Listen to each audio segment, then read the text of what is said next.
संभलिए मामा श्री,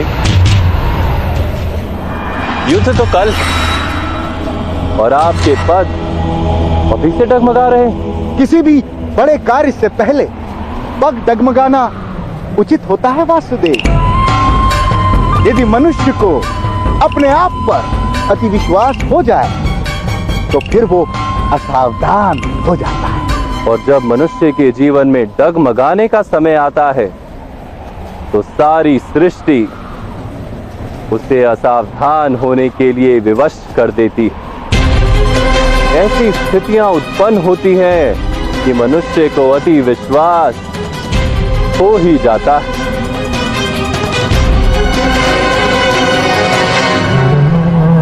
ऐसी कौन कौन सी स्थितियां आप उत्पन्न करने जा रहे हैं वासुदेव? मैं कहां कोई स्थिति उत्पन्न करता। मनुष्य के कर्म स्थितियों को उत्पन्न करते हैं और उन स्थितियों में हमारी प्रतिक्रिया हमें उन स्थितियों से बांध लेती है।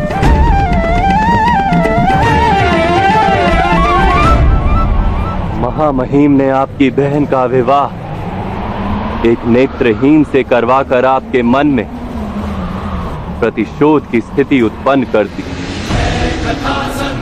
और आपने अपनी बहन और उनके पुत्रों को सिंहासन दिलाने का प्रण लेकर अपने आप को स्थिति से बांध लिया।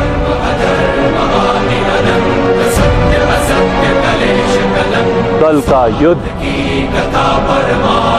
उसी प्रण का परिणाम है।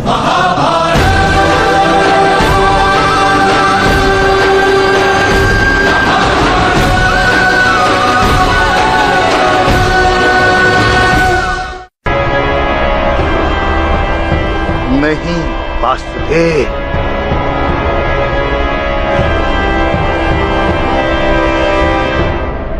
कल का युद्ध हस्तिनापुर के अहंकार का परिणाम है। हस्तिनापुर ने अपनी शक्ति दिखाकर मेरी प्रिय बहन के भाग्य पर पट्टी बांध ली। उस दिन मैंने स्वयं को वचन दिया, या तो हस्तिनापुर मेरी बहन को उसके बलिदान का उपहार देगा या उसका मूल्य चुकाएगा। बलिदान के लिए उपहार अथवा मूल्य?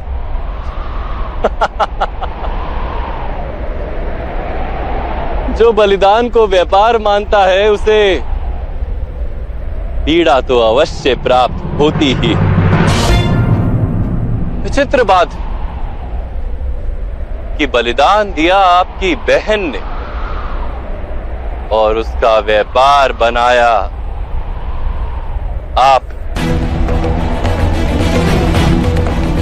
वास्तव में आप प्रतिशोध की आड़ में स्वयं अपने आप को समृद्ध और बलवान बनाने की इच्छा रखते थे। अपने कर्मों को बलिदान कहकर स्वयं अपने आप को मत छलिए मामा श्री। छल छल छल मैं कर रहा हूं या आप कर रहे हैं वासुदेव?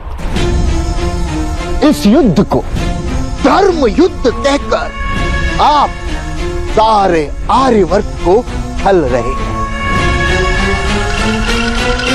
इस सारे संसार में यदि मुझसे बड़ा कोई कपटी है तो वो केवल आप है वासुदेव। मुझे पूर्ण विश्वास है कि आपके इस धर्म युद्ध में आप छल का प्रयोग करके अधर्म अवश्य करेंगे।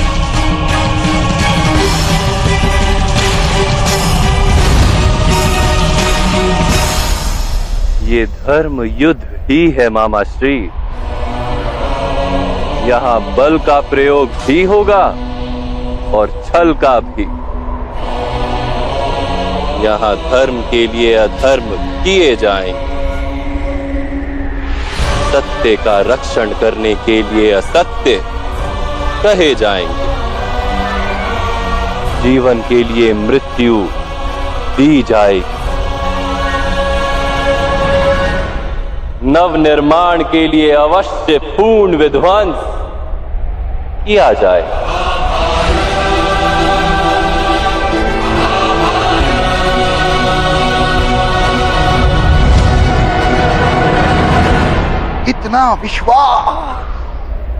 इतना विश्वास है आपको पांडवों के सामर्थ्य पर? नहीं,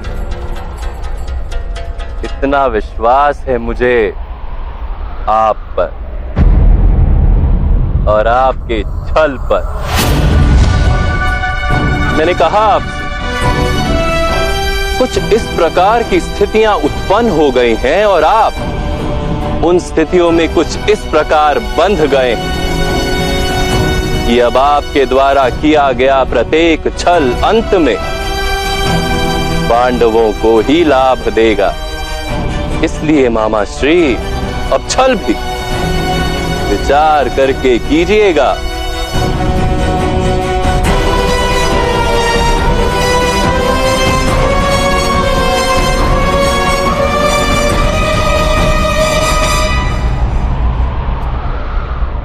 कल से आपके हर छल का, हर कपट का, हर अधर्म का उत्तर मिलेगा।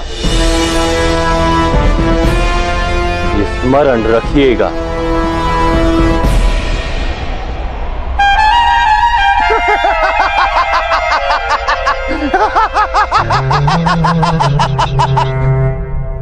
स्मरण तो आप रखिएगा वासुदेव।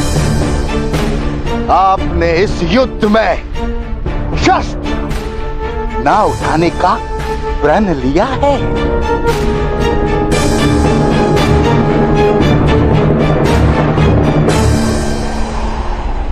मैंने युद्ध में शस्त्र ना उठाने का प्रण लिया है मामा श्री, किंतु मेरी शक्ति मेरे शस्त्र नहीं। इस रणभूमि में मैं धर्म की शक्ति लेकर खड़ा हूं, वही मेरा शस्त्र है और वही मेरा कवच है। और मैं स्वयं आपके प्रिय पांडवों का कवच।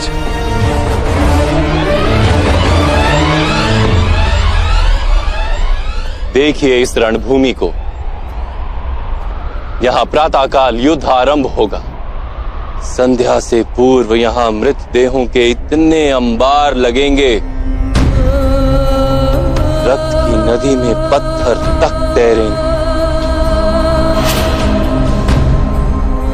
इतना रक्त बहेगा यहां कि अनंत काल तक इसकी मिट्टी लाल हो जाएगी।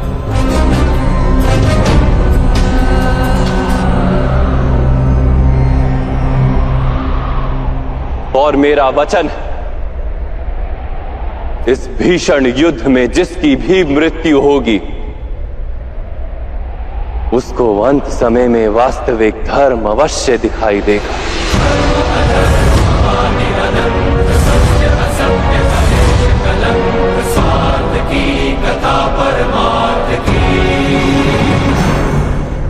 धर्म की स्थापना के लिए आरंभ हो रहा ये युद्ध समय के अंत तक महाभारत का धर्म युद्ध कहलाएगा।